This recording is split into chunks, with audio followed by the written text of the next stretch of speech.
عايز تكسب الارجنتين، عايز تكسب ميسي اللي اخترع الكرة، اللي واخد 8 ذهبية. كنت هكسبه النهارده. تكسب مين يا عم؟ والله لولا التحكيم هكسبه. تحكيم مين؟ ما هو هي فعلا فاول؟ ما هي فعلا فاول على مروان عطية والمصحف فاول. عشان داس على رجله. ايوه داس على رجل، ما داس على رجل صلاح، آه. داس على رجل صلاح. ما يا عم حسبهاش عادي، ليه؟ يا عم عادي بقى يا عم، دي هي عادي ودي مش يا عم عادي. هم اللي مؤسس يا عم، ده هو اللي تصدق ان انت كنت يا عم بتشجع اسمع بس المنتخب؟ اسمع بس. هلوم حسام وابراهيم ورحمه امي، دول مبوظين الدنيا. مش عايز يلعب اي حد زملكاوي، كل اللي في الملعب اهلاوي، كله اهلي. هات لعيب في نادي الزمالك النهارده لعب، هات لي ايه يا علاقة ابني. ده بيحارب الزمالك الزمالك بالأهلي؟ النهارده ميسي بيعمل ايه؟ ما بيجريش، بس الكره بتيجي ويحطها جوه الصندوق. هعمل ايه؟ هنزل حد بيعرف يلعب بدماغه. مين في المنتخب بيعرف يلعب بدماغه؟ هنزل حسام عبد المجيد زي الماتش اللي فات كده، هنزله يلعب. مش عايز تنزله ايه؟ ده انت مقوم حسام عبد المجيد من اول الماتش عمال يسخن، ما نزلهوش. يوم صعب النهارده على الكرة المصرية يا عم ولا يوم صعب ولا يوم ولا حاجه.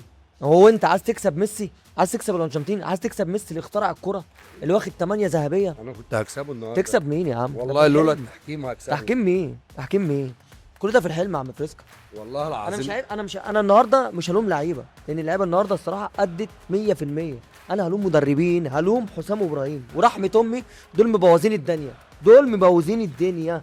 دول الكواليتي بتاعهم وحش خالص، واقسم بالله يا فريسكا الكواليتي بتاعهم وحش خالص. ما بيعرفوش يديروا ماتش، هم بيحبوا الروح والقلب. يقول لك انا بعمل كده عشان الجمهور وبعمل كده عشان مش عارف ايه، وهو اصلا ما بيعرفش يدير ماتش. هو واقف على الخط لغايه ده، واقف جوه الملعب. يا عم اسكت يا عم بجد أو يعني انت أقسم استنى بالله. بس استنى والله. انت مش شايف ان النهارده منتخب مصر كان يستحق الفوز؟ يستحق ايه الفوز في ايه؟ مش فاهم. ايوه ماشي، انت كنت كسبان 2-0 ماشي يا عم، حافظ على الجونين يا عم، ما تحافظ على الجونين بتوعك يا عم. انا مش قلت لك مش هلوم لعيبه، اللعيبه النهارده ادت 100%، كل اللعيبه جري النهارده كميه جري مش طبيعيه. انا هلوم مدرب، انا كسبان 2-0 هعمل ايه؟ هشغل دماغي بقى، انا بقى مدرب بقى، لعبت كوره كنت فيرو جامد وكنت بحت وكنت بكسر على السيرد باكات وبكسر الدنيا. هعمل ايه؟ هنزل حسام عبد المجيد، هلعب بتاتا ورا واسحب حد من نص الملعب. انت يا راجل، انت مش عايز يلعب اي حد زملكاوي يا راجل، مش عايز يلعب اي حد زملكاوي، كل اللي في الملعب اهلاوي، كله اهلي. ابعد صلاح ومرموش والواد هيثم دول ابعدهم على جنب، كل اللي في الاهلي، كل اللي في الملعب اهلي. هات لي لعيب زملكاوي النهارده لعب، هات لي لعيب في نادي الزمالك النهارده لعب، هات لي. ايه يا علاقة ابني ده بيحارب الزمالك بالأهلي الزمالك، يا ابني؟ والمصحف حسام حسن بيحارب الزمالك. يا ابني ده مال بيحارب الزمالك ومال ان انت النهارده كنت تستحق تصعد يا عم وحصلت ماشي، انت مؤامره كسبان عليك. النهارده 2-0 اوتوماتيك. اعمل ايه؟ هنزل حسام عبد المجيد، بيلعبوا كور عاليه، ميسي بيمسك الكوره بيحطها جوه يعني انت لو الصندوق. كنت كسبت اسمع بس، النهارده ميسي بيعمل ايه؟ ما بيجريش، بس الكوره بتيجي ويحطها جوه الصندوق. هعمل ايه؟ هنزل حد بيعرف يلعب بدماغه. مين في المنتخب بيعرف يلعب بدماغه؟ هنزل حسام عبد المجيد زي الماتش اللي فات كده، هنزله يلعب. مش عايز تنزله ايه؟ ده انت مقوم حسام عبد المجيد من اول الماتش عمال يسخن، ما نزلهوش من اول دقيقه في الماتش، قاعدوا جنبه عمال يسخن. يا عم اسكت يا عم، هو بيحارب الزمالك، ده ما بيحاربش حد غير الزمالك. اقسم بالله يا حسام يا حسن، انت بتحارب الزمالك انت واخوه، انتوا بتوع اللقطه وبتوع النمره، انا وانت ومش عارف ايه، والجمهور يقعد يعيط والدمع وكل ده، وهو حاطط قطره اصلا، يعني هو حاطط قطره في عينيه كده، فاهم؟ هيهجص على اي حد الا احنا. بس من الواضح ان انت زعلان على المنتخب. ايوه انا زعلان، اقسم باين. بالله انا زعلان، باين لان والله. هو اللعيبه الجنب بتلعب بتاعك. 90 دقيقه وبتلعب 100 دقيقه وبتلعب 120 دقيقه، انت كده ضيعت مجهودهم. والله مش عارف تدير العظيم. ماتش في 5 دقايق، اسمع 5 دقايق ما اعرفش ادير فيهم اسمع ماتش. انت عفة نصار مأثر عليك. نصر مين؟ آه يا عم مفيش حد مأثر عليا، الراجل انا بتكلم العدل كلام ده صح، مأثر عليك. انا بتكلم كلام صح. رضا عبعال مأثر يا عم سيبك عليك. من خالد يا عم، الغندور. رضا عبال عشان بيقول الحقيقه انتوا متضايقين منه والله يعني، هو عشان رضا عبال بيقول الحقيقه انتوا بتتضايقوا عيد يا منه، ابني. والمصحف بيقول الحقيقه. عيد يا ابني، ده انت بتلعب يا ابني دور 16 في كاس العالم. وفعلا العب مثلا الدور الثمانيه، بعد كده قبل النهائي، بعد كده قبل النهائي، فيها ايه؟ ايه الصعب في كده؟ يا ابني انت مش لسه- معنى هو المغرب انت احسن لسه منك في ايه؟ بتأسس يا عم ورقة يا بتأسس مين يا عم؟ بتأسس مين؟ المغرب احسن منك في ايه؟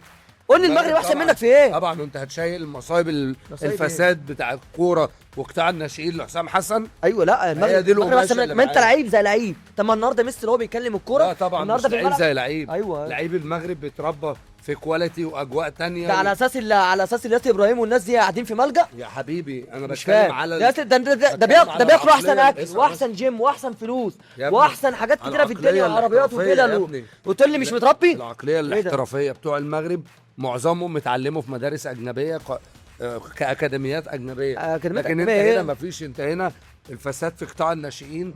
هي دي القماشه اللي ايوه فعلا انا معاك في دي، انا معاك في هنا في مصر الكوره ضايعه هيعمل ايه فعلا. بقى حسام حسن؟ انت الناشئين بتقول حاجة. المغرب، بتقول المغرب. اه. المغرب دي عشان توصل اللي هم واصلين، الاساس كان صح. حسام حسن واخد القماشه كده. انا خدتها على لعيبه يبقى خلاص هستحمل. مفيش الراجل عمل اللي عمل إيه؟ اللي عليه. يا عم توصل يا عم توصل دور 8. النهارده ميسي وكل لعيبه الارجنتين مش مصدقين ان هم كسبوا. مين ماشي، هم مش مصدقين. انا دلوقتي كسبان 2-0 مش عارف ادير 5 دقايق، مش عارف ادير ماتش يعني، انا داير من اول البطوله ده داير. بيحصل في كره القدم. لا يا راجل، لا يا راجل، طب هنا بقى النهاردة- مدرب عن مدرب بيفرق بقى. النهارده هنا ساعتها مدرب عن مدرب النهاردة بيفرق. المدرب كان بيتلكك عشان يحسب ضربه جزاء. مدرب ولا الحكم الحكم كان بيتلكك عشان يحسب ضربه جزاء للارجنتين. ماشي. لغى لا جول. ضربه الجزاء بتاعت هيثم ضربه جزاء رسمي، ضربه جزاء ولا بيحور ولا والجون بتاع الارجنتين، الجون بتاع الارجنتين بتاع مصر، بتاع زيكو. اه بتاع زيكو ما حسب فاول، ما هو هي فعلا فاول؟ ما هي فعلا فاول على مروان بجد عطيه، والله. والمصحف فاول. عشان داس على رجله. ايوه داس على رجل، ما داس على رجل صلاح، آه. داس على رجل صلاح. ما يا عم حسبهاش عادي ليه؟ يا عم عادي بقى يا عم، دي هي عادي ودي مش يا عادي. عم هم اللي مؤسس يا عم، ده هو اللي تصدق ان انت كنت يا عم بتشجع اسمع بس، المنتخب؟ اسمع بس، ده البطوله هناك متاسسه هناك في امريكا، قسماً يعني هي بالله. متاسسه في امريكا، يعني هم الاساس كله. قسما مش بدين عاوزهم الله يتلوطوا لهم. اقسم إيه بالله ده؟ كمان مره انت ما كنت بتشجع المنتخب. والمصحف كنت بشجع المنتخب. مستحيل يا ابني. يا عم انا الكرة كنت بتاعت فرحان محمد المنتخب صلاح كسبت دي 6-0 فاول يا يا عم، ابني. اعمل له ايه طيب يا عم صلاح، انت مش انت راجل لعيب كبير وليك تاريخ وليك كل حاجه يا عم. انا في اخر 5 دقايق ادور اللعب، اخد الكوره اروح عند الكورنر اسحب، هو كاريزما والناس دي احسن منه في ايه؟